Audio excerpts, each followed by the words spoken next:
inspiration and intrigue. Today, let me introduce my esteemed colleagues and participants in this discussion. Aloha Watson, Tasmin White Frank, Sadisha Webley Roberts, Trudy Ann Williams, and myself, Jaron Wheatle. Today, our aim is to highlight or state the 8 elements of reason or critical thinking, as mentioned before. The elements we will outline today is purpose, question, information, assumption, interpretation, concepts, implications and consequences, and point of view. After which, we will have a discussion to determine if we support or if we are in agreement with the decision made by the student. So first, as a group, we will go through the 8 elements. The first element is purpose. The student's purpose is to make persons aware that he is through with the education system.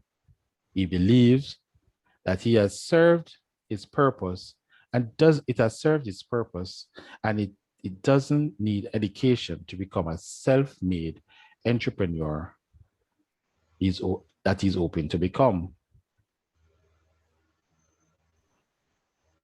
Next thing is question. I'll ask Trudy to elaborate. All right, so good night, everybody. So questions that the student has based on the reason why he made his decision is he's wondering, do you really need a reason to be happy? From his point of view, you do not need a reason to be happy. Happiness is a state of mind. You just choose to be happy. He wants to know what is fear. Fear is just in the mind. It's a concept you create with your mind. He's asking, are you afraid of humans? Why would you be afraid of something that you are when everybody is the same thing? He's asking, what is failure? Failure is also a concept of the mind to him, because if you set your mind to something, then it is possible for you to do, and that is my opinion. Okay. Aloha, could you elaborate on the critical element information? Information is another critical element in the case study. We can see this where he made some factual statement regarding his qualification. This can be seen in the case study where he stated that he had completed his computer science major and technology entrepreneurship mentor requirements in 3 years and was even elected valedictorian. He also, another statement that was also factual is that he's equipped to focus on his life choice by creating his own means of production with the requisite training. Okay, cool.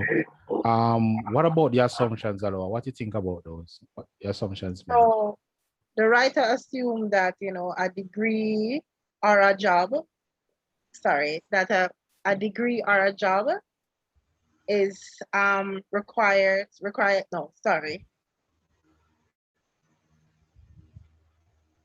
So you're saying that, I guess you want to say that a degree or a job really don't require a degree. A degree or any job that requires a degree is an escape from his dreams? Yeah, so that's what he's basically saying, that you only require a degree or a job to escape from your plans. And dreams. Okay. Um, Okay, I get that.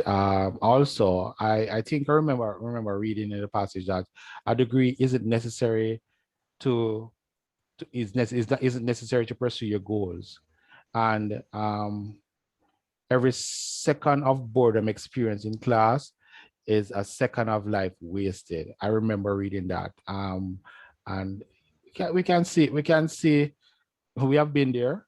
There have times when we have had that time in class where we just say, why are we here? But I guess later on we will discuss this a little bit further and see how best we can shell this out and get to the meat of the matter. With that though, another element I know is interpretation. Once you remove yourself from the formal education system, you are judged and viewed in a negative light. This is taken from the passage.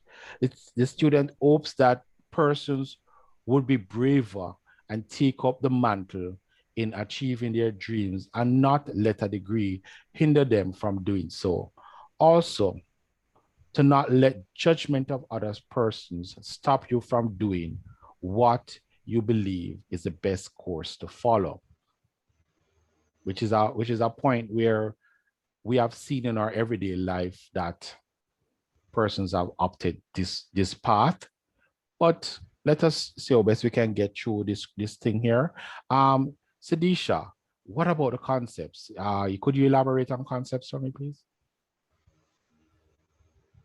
Good night, everyone. So the students employed various concepts, various hypotheses, and some of them include love and fury are the only two emotions. Happiness is being alive, and boredom is a polar opposite of passion. You must identify and pursue your passion. So he's saying, forget all else and pursue your passion. Thank you. Okay, I get that. I also remember that coming from the passage, where, as you said, in everyday life, we have our goals, we have our aspirations, and the truth is, in order for the first decision to come to a university, oftentimes and not, is based on the fact that you have a particular career path in mind. But with that though, with the concept with concepts of what you need to do, based on that though, Sadisha, what do you think are the implications or consequences in this case? Well, in this case, having his own business has implications in terms of the sacrifices he will have to make in order for it to be prosperous. The opportunity cost must also be taken into account. Okay, cool. And Tasmin, you have a point of view. You see a point of view here from the study from the student. Yes, from the student's point of view, he believes that as students, we must all take control of our own lives and emotions. We must control our destiny and the choices we make. Time is the most valuable, most precious non-renewable resource, which should not be wasted. Okay. All right, cool. So we have identified the 8 elements, which is, let me just recap: information, assumption, interpretation, concepts, implications, and a point of view, where we see where he has completed 3 years of his computer science major and entrepreneur minor. He assumes that a degree is an escape from his dreams. He interprets that the education formal system is, if you've dropped out, you are viewed in a negative light. The concept of students that love and anger, you must pursue your passion is the concept. And the consequence of that we see from there is the implication that you can only own a business and move forward with your life and make profits without having a degree. And his point of view is that person should take control of their own lives and emotion. All right. So we have 8 points here to discuss. Let us see how best we can see if we get an understanding of what he's going through, or if we agree or disagree with it. And hopefully we can also provide a reason as to why we agree or disagree with this particular point of view or this particular choice that the student would have made, right? So let's start off. We know that he believes that becoming an entrepreneur without the use of a degree, because a degree is a piece of paper, right? We get that from him, right? Based on what we have read in the passage. Yes, we have. So what are your views around this now? Is it that a degree is just a piece of paper in this day and age? Is it that No way.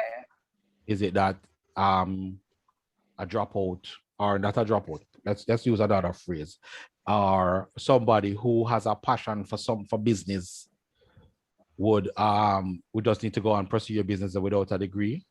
So let us dig a little deeper. Let us see. So Tasmin, what do you think about that? Does is belief that to become an entrepreneur you don't need to use a degree because a degree is just a piece of paper? What do you think about that?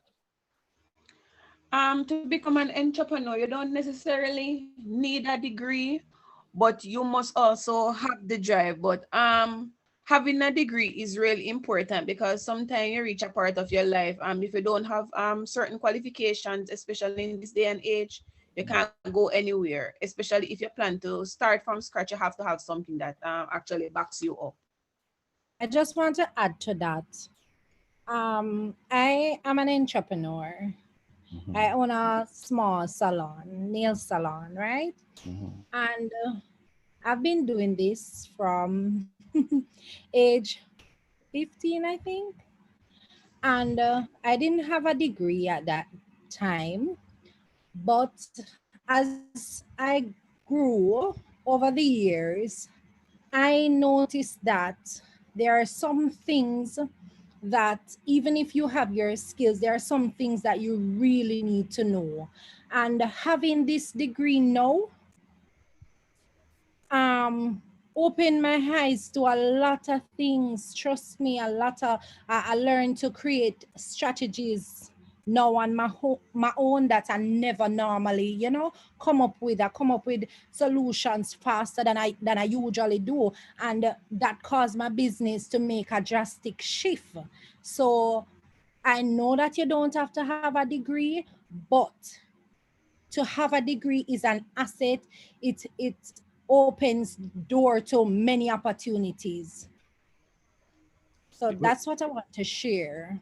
Right. And yeah, I strongly believe that you need to have it, because I myself is an entrepreneur of some sorts. I am a technical analyst. I repair computers, I fix computers, but there's still that element that I need to provide some form of, in this day and age actually, to provide some certification that I actually know what I'm doing. Not that I don't know what I'm doing, but it helps when you put in your business card a master's in this or a master's in that.